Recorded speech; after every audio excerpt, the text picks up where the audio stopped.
Buenas, buenas. Bienvenidos a otra entrega de Yarda Yarda. Aquí tenemos un party full, vamos a decir, este día. Nos acompañan Miguel, Ricardo y Eliezer Pimentel. No comenzar sin antes desearle un feliz año. Gracias por estar en sintonía con Yarda Yarda. Espero que sus metas de este año sean todas cumplidas. Y este capítulo arranca bien caliente por todos los temas que tenemos en la NFL. Es un fin de semana cargado de muchas cosas, el lunes negro y demás. Vamos a arrancar con un hecho importante, que es el acontecimiento de Myles Garrett. Myles Garrett rompió el récord histórico de más saqueos o sacks en inglés que ha tenido un jugador defensivo. Este récord es de 23 saqueos en una temporada. De por vida, no sé cuál es el récord, pero en una temporada, 23. Anterior a ese récord era, o lo compartían con TJ Watt, que eran 22.5. ¿Por qué un sack, ¿cómo se dice? Por mitad. ¿Por qué eso? ¿Quién me puede contestar para que siga el tema de Myles Garrett? Saludos a todos. Gracias por acompañarnos aquí en este nuevo episodio de Yarda Yarda. El término, tanto en los sacks, captura de quarterback detrás de la línea de golpeo, como los tacleos normales de cualquier jugador, se pueden dividir por un tema de que si lo hacen entre más de uno, si llegamos dos jugadores al mismo tiempo al quarterback, se divide.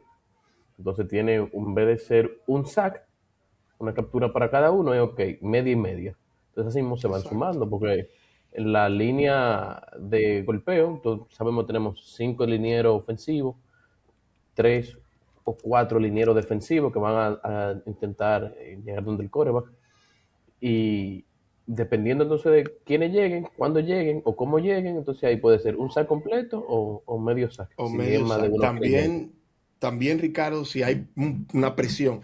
¿Cuándo se considera pressure? Cuando un jugador hace que el quarterback se mueva un poco de la bolsa, también es considerado medio saqueo, si el compañero entonces puede llegar a saquear. Así que nuestras felicitaciones para Mel Garrett, que sé que nos sigue arduamente aquí en el podcast. Y vamos entonces con el siguiente tema muy interesante, y es que se le determinó como lunes negro, perdón, al pasado lunes, ya que hubo varios despidos de gerentes, de managers y demás. Eh, para mí el que me da más pena, y creo que tiene razón porque tuvo un récord bastante malo, es el de Pete Carroll. Pete Carroll entró a Las Vegas con una, vamos a decir, una franquicia que creyó en él, que podía hacer algo con algunos movimientos no suficientes. Y ya Pete Carroll con 73 años no creo que encuentre otra oferta. Creo que lo que se rumora que debería hacer es el retiro. Pero hay unos cuantos más que le dejaré a los miembros del equipo que hablen de esto. Yo pienso, y tomando la palabra aquí, buenas noches a todos, buenos días, buenas tardes, a la hora que nos estén viendo, feliz año nuevo a todos, que de hecho conversamos antes que empezar el episodio de la cantidad de dirigentes que se han despedido este año. Va a ser un mercado muy interesante este año, porque se despidieron de los Titans a Brian Callahan, a Raheem Morris de los Falcons, que fue el que más me sorprendió, Kevin Stefanski, el de los Browns, que siempre se ha considerado un buen coordinador ofensivo, un genio en la ofensiva. Pete Carroll, que lo mencionaron de los Raiders, y el de los Cardinals, Jonathan Gann. Para mí, unos injustos, otros debería venir. Pero continuando con lo que tú decías, Pete Carroll, yo creo que ya el juego le pasó para él, no tiene nada que demostrar. Y si ustedes se dan cuenta, con razón o no, la liga se está moviendo a ir de manera paulatina, desechando ya coaches con edad. Fíjense que Bill Belichick no pudo conseguir trabajo en la NFL. Picaro ganó universidad en college con los tiempos de Reggie Bush. Picaro ganó Super Bowl. Picaro no tiene nada que demostrar. Yo sé que el amor al juego, él puede conseguir una posición como advisor o como consejero de un equipo de los mismos Raiders. Pero sí te doy la razón que hubo muchísimas, en el contexto en que él recibió ese equipo, había muchísimos huecos, incluyendo la línea ofensiva. yo soy de lo que dice que la diferencia de Gino Smith en los Raiders de Minnesota es esa línea ofensiva. Leí ayer, no recuerdo dónde, que el 80% de las yardas obtenidas por el running back de los Raiders, el novato que draftearon este año, y si me pudieran llevar con el nombre, eh, inclusive yo lo tenía en el fantasy, Ashton Jenkins. Andrew Jenkins, gracias. El 80%, alrededor del 80% de sus yardas fueron después de contacto. O sea, le están llegando al line of scrimmage. Esa línea ofensiva tiene problemas. La línea ofensiva no se llega aparte. Por eso, en fin. Pero donde me quiero enfocar es que para mí lo que más me sorprendió fue el coach de los Falcons. Mucho se puede decir de los Falcons. Al final ellos tuvieron 4 juegos en línea consecutivos ganados. Estuvieron, si tú te pones a verlo en retrospectiva, a un juego de ganar la división. Tú dirás que no tienen el quarterback, que para qué draftearon un quarterback cuando tenían a Cousins, que el quarterback que draftearon tal vez no sea el franchise quarterback del futuro. Bueno, esos son temas del gerente general, no del man. Entonces, yo creo que en ese caso no se fue justo con él, pero esto no es una liga de justicia, esto es una liga de uno evolucionando e inventando. Pero muchos de esos coaches, incluyéndolo a él, incluyendo también a Jim Harbaugh, que hoy anunciaron que lo despidieron, van a conseguir trabajo o si no quieren, van a conseguir entrevistas y está en ellos si quieren el trabajo o no. Entonces, por esa parte yo no me preocupo. De los que no votaron, y sí me sorprende, Ricardo, más seguro de mí, es el coach de Cincinnati. Yo creo que Cincinnati necesita un cambio. Y yo sé lo que piensa, que a él lo dejaron fue más que por continuidad, porque para mí Joe Burrow es el LeBron James del baloncesto, de la NFL. Se involucra mucho en los movimientos de la gerencia, cuando no debe ser así. Entonces, para mí fue un visto bueno, un apoyo del quarterback, y se quedaron con el coach, pero no lo vi bien. Yo creo que se necesita nueva sangre, nueva voz en Cincinnati. Esa es mi opinión. Ricardo. Sí, mira, ahí Andújar tenía razón, que vamos a diferir en la parte de Zach Taylor y Cincinnati. Yo todavía pienso que él tiene chance de hacer algo con ese equipo. Pero bajo el mismo tenor, entiendo que, por ejemplo, Raheem Morris en Atlanta, para mí, en el papel, ese equipo de Atlanta, de todas las posiciones que se abrieron ahora, tenemos a John Harbaugh en los Ravens, a Stefanski en Cleveland, a Pete Carroll en Las Vegas, a Gannon en Arizona. Para mí, el mejor equipo en el papel era el de los Atlanta Falcons. Si tú a principio de temporada me dices que ellos iban a terminar, bueno, fue un triple empate al final en ese NFC Sur, porque nadie quería la división, pero ellos quedaron en tercer lugar por los otros tiebreak, exacto, gracias. Yo no te lo creo. Para mí ellos se supone que debían ganar esa división fácil, aún teniendo ahí un equipo de Tampa que lamentablemente ya Todd Bowles se lo comió otra vez, aunque las lesiones acabaron un poquito con ese equipo. Entendía que Atlanta debía ganar esa división fácil, porque tienen una muy buena defensa, unas armas ofensivas en Kyle Pitts, en Brian Robinson, en Drake London, y Michael Penix pone la bola. Hay que ver qué sucede con él. Todavía tan fresquecito en la liga. Entonces, por el tipo de equipo que tenía Morris armado, entiendo que fue el que más exigencia hubo para con él. Y entendible que quieran pasar la página. Dicen, ok, pero mira, yo tengo todo el arsenal aquí, yo tengo los jugadores, yo tengo todo para, por lo menos, pelear la división de una mejor manera.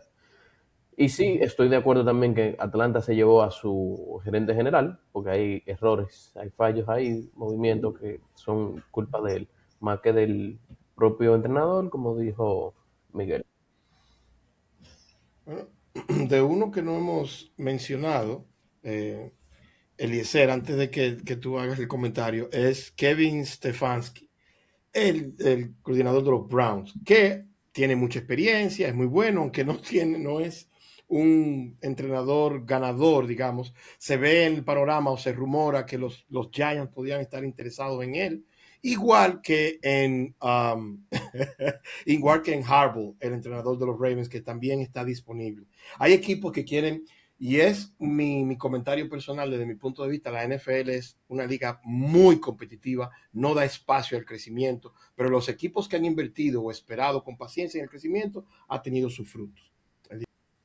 Y una cosa que hay que tomar en cuenta, que se me escapó en mi comentario anterior, es que algo que, y digo yo, es en todos los deportes, todos los días, más y más tenemos como lo que se le llama gratificación instantánea. Entonces no le damos como seguimiento a los procesos y queremos éxito de un año a otro. Yo no estoy diciendo que él se merecía otro año, pero por ejemplo, tú salir del coach de los Titans cuando tú tienes un quarterback que es novato, tú salir del mismo Brian Dable, cuando tú fuiste que drafteaste a ese muchacho y tú fuiste que convenciste al equipo para que lo draftearan y se movieran en el draft y en la posición. Y si tú me dices que el muchacho no funcionó, el muchacho me refiero a Jackson Dart, el muchacho lució bien y tú sales de él. En el caso de Stefanski yo lo entiendo, en el caso de Carroll lo entiendo, en el de los Cardenales lo entiendo, pero hay un tema hay un problema que cada gerente general, por ejemplo, ahora va a entrar un gerente general en los Falcons, que es como, escúchame que utilice este término, es como los partidos políticos, quiere llevar a su propia gente. Entonces, va a querer que llevar a su propio coach, va a querer buscar su propio quarterback, entonces vamos a tener que resetear el reloj de nuevo y empezar de cero. Y en el fútbol, Roma no se construye en una temporada, un año. No, no. El último tema y el que todos estamos esperando es este fin de semana. Este fin de semana tenemos cartelera súper emocionante en la NFL, que es el Super Wild Card Weekend. Vamos a tener juegos el sábado, juegos sumamente importantes, claro, juegos el domingo y juegos el lunes. Entonces, primero me gustaría escuchar cuál de todos estos juegos, amén de su fanaticada, porque yo sé que Miguel va a decir y Ricardo, pero amén de su equipo, ¿cuál de ustedes entienden que es el juego más importante y por qué? ¿Y por qué? Así que vamos a darle la palabra a Ricardo para que arranque con lo que cree. Mira, siempre hemos hablado de los juegos divisionales. Podemos agarrar la última semana de la temporada regular, donde todos los juegos fueron juegos divisionales.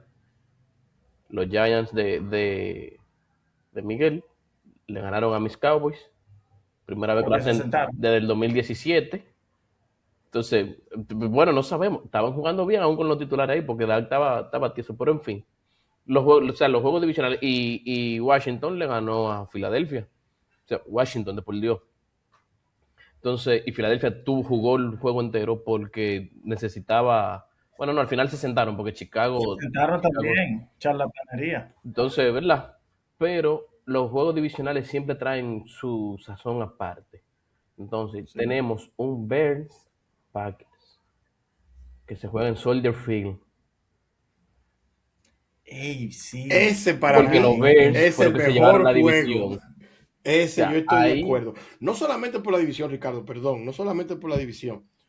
Tenemos a los Packers que tienen una historia de matar las aspiraciones de todos los equipos que van a playoff contra ellos. Se le llaman los Dream Killers. Y tenemos entonces un equipo de Chicago que tiene todo por demostrar con una de sus mejores temporadas en cuántos años. No sé, ese juego promete de dar todas las emociones.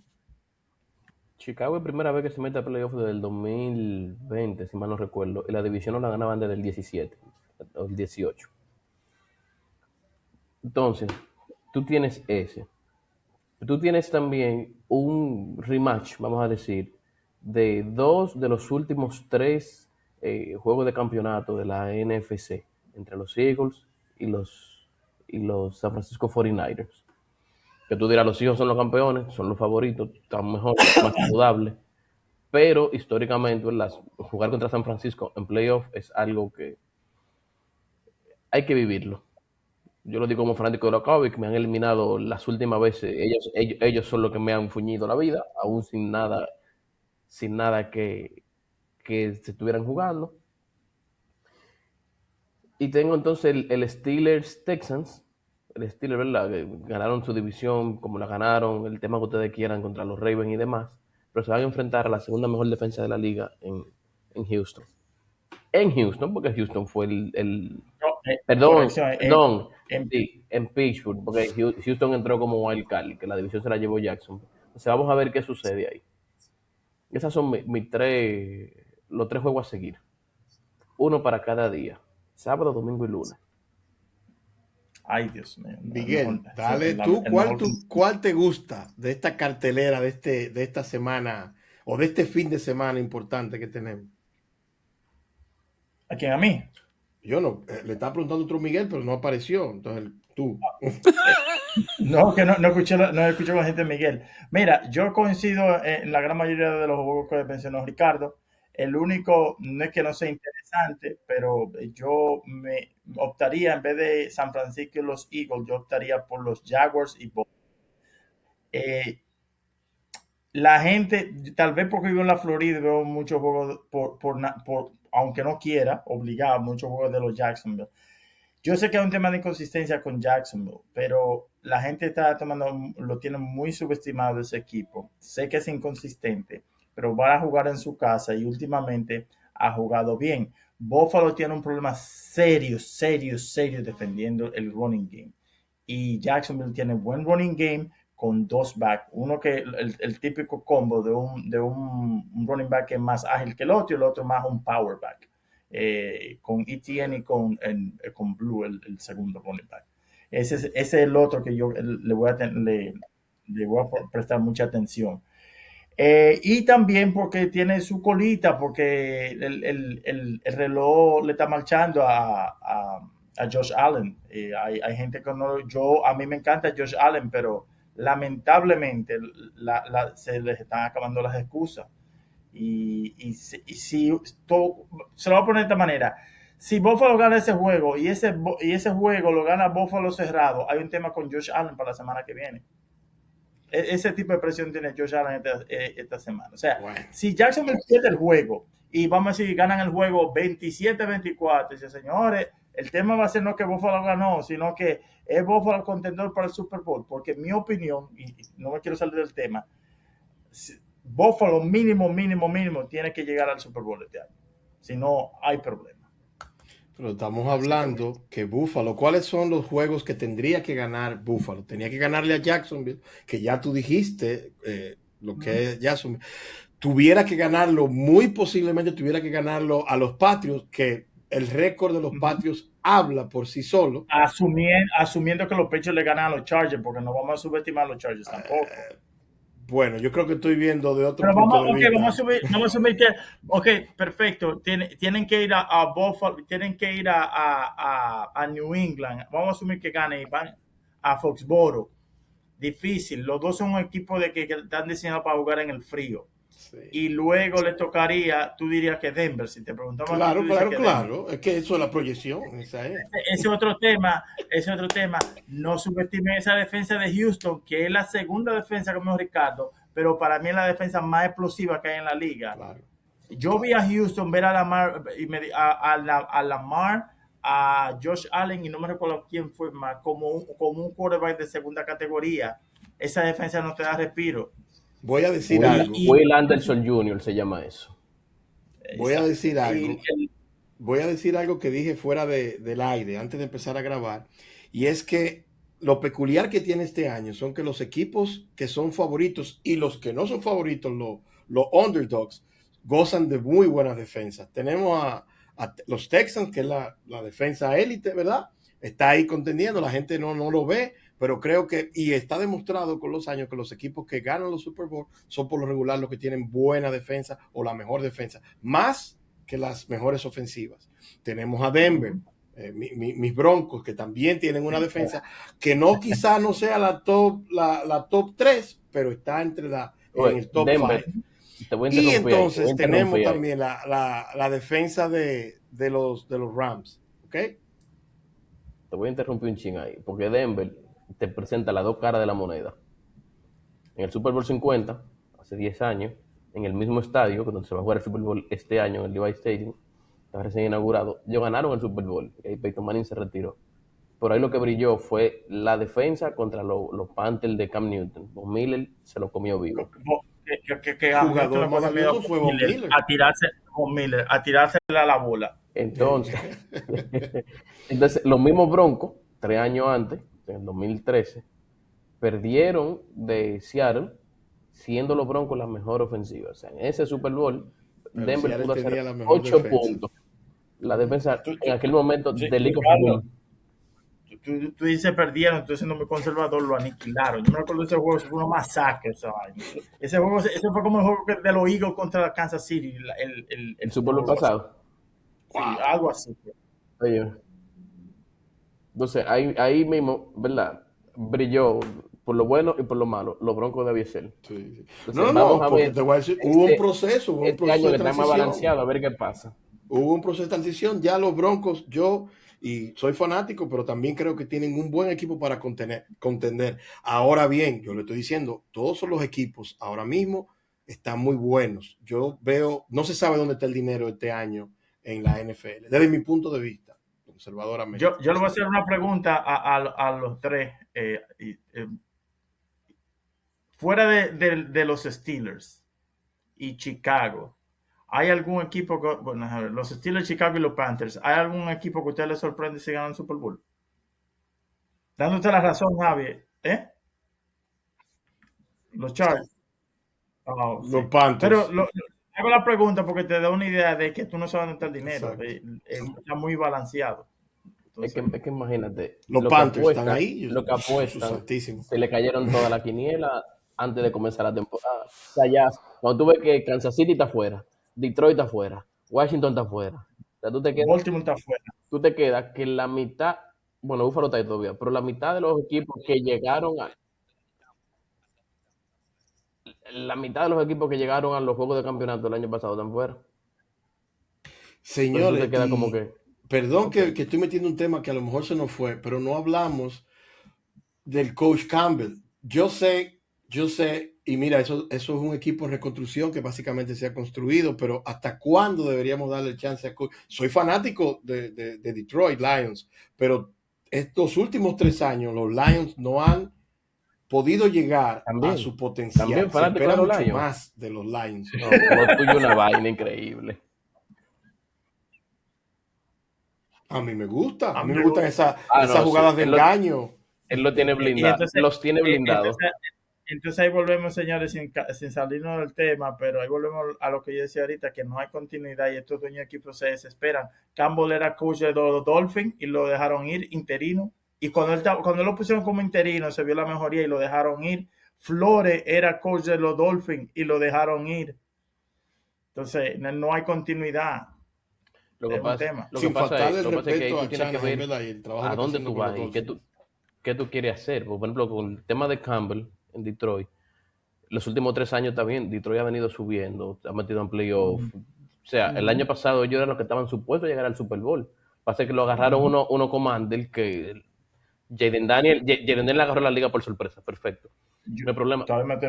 Pero hace 3 años, 4 años, cuando comenzó el proceso de fichajes de Detroit, tenemos que acordarnos que ellos llegaron con un récord, que habían perdido como 9 en línea para comenzar la temporada. Que salió en un episodio de Hard Knocks, el coach casi llorando, diciendo a los jugadores, yo lo que necesito es que ustedes confíen en mí, que ustedes confíen en el proceso que estamos llevando.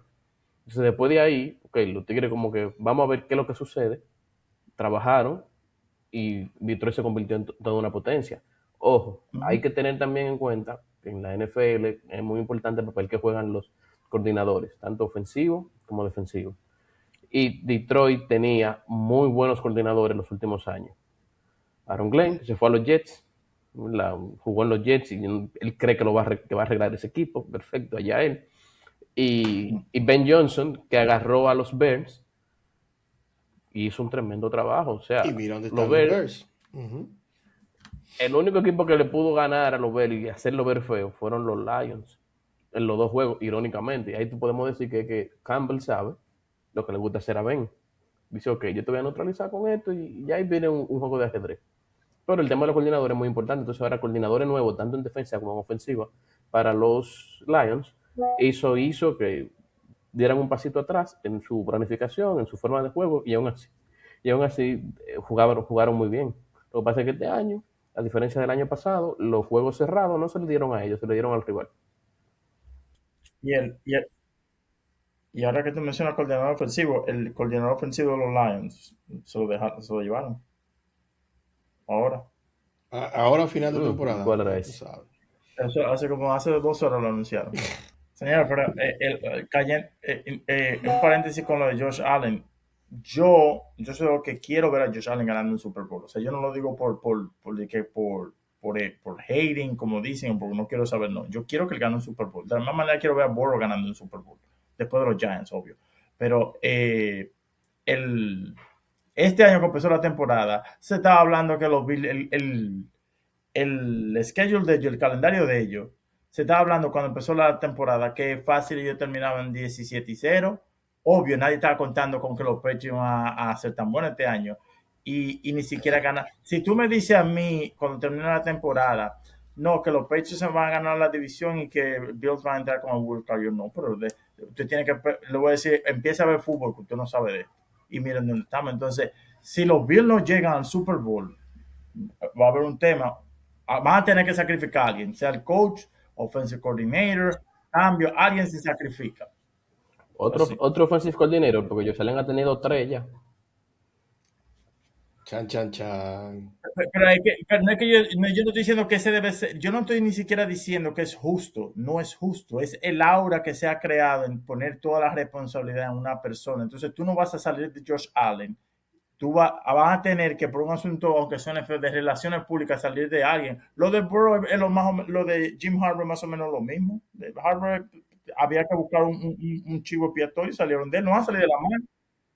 El Harbaugh fue que salieron, no han salido de la mar. Entonces, el tema está, y ahí volvemos a lo mismo, me canto y me lloro. Como tú dices, vamos a salir de otro coordinator, no hay continuidad. ¿Cuántos coordinadores que tiene ya, Ricardo? El 3. 3. 3. El mismo el tema con Tony Romo. A mí me gustaba Tony Romo. ¿Cuántos coordinadores le pusieron a Romo? Todos los años tienen uno diferente. Todos los años tiene uno nuevo. El de este muchacho, que yo sé que él no está en el mismo nivel, no cabe en la memoración, pero lo mismo con él, con el de Filadelfia. ¿Cuántos coordinadores lleva ya? Jalen Hurts, 4. 4. Entonces, así nos